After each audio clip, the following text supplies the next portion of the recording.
Bonjour tout le monde, alors dans cette vidéo je vais vous montrer comment faire une pâte à pizza très simplement.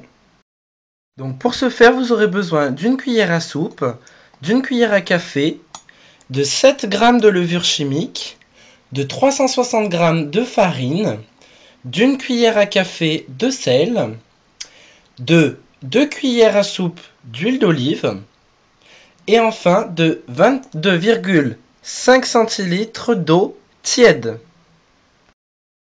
De la même façon, côté ustensile, il vous faudra un verre doseur et un saladier à fond assez profond quand même.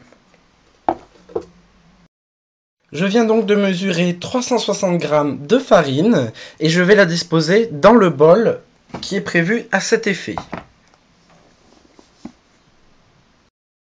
A l'aide de la petite cuillère, je viens donc y ajouter la cuillère à café de sel.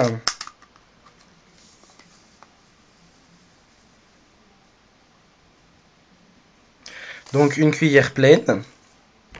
Et je viens mélanger. Et je viens finaliser en ajoutant la levure chimique. Et je remélange encore une fois pour que le tout soit bien mélangé à toute la farine.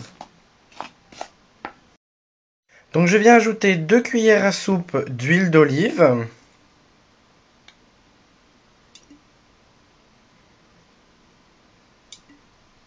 Comme ceci. Et enfin, je viens vider mes 22,5 centilitres d'eau.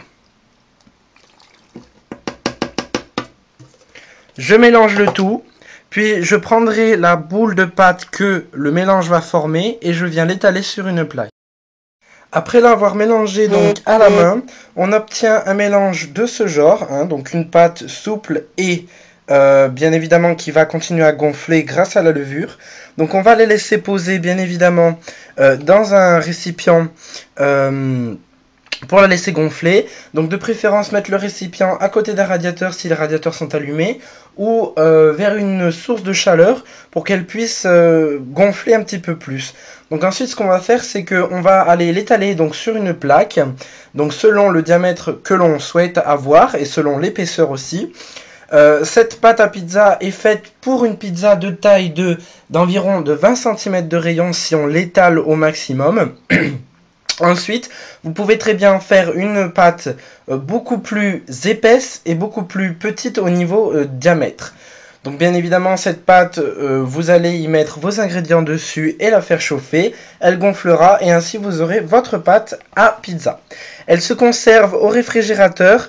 Bien évidemment, il ne faut pas la laisser plus de 1 voire 2 heures, car sinon la pâte va raidir, et va durcir et va devenir vraiment dure et va être impossible à étaler. Mais elle se conserve parfaitement une vingtaine de minutes environ. Donc vous pouvez la faire en avance. Voilà, donc j'espère vous avoir aidé. C'était une petite vidéo sur comment faire une recette de pâte à pizza très facilement et très rapidement. Ça prend environ 10 minutes, pas plus, c'est vraiment rapide. Bye bye!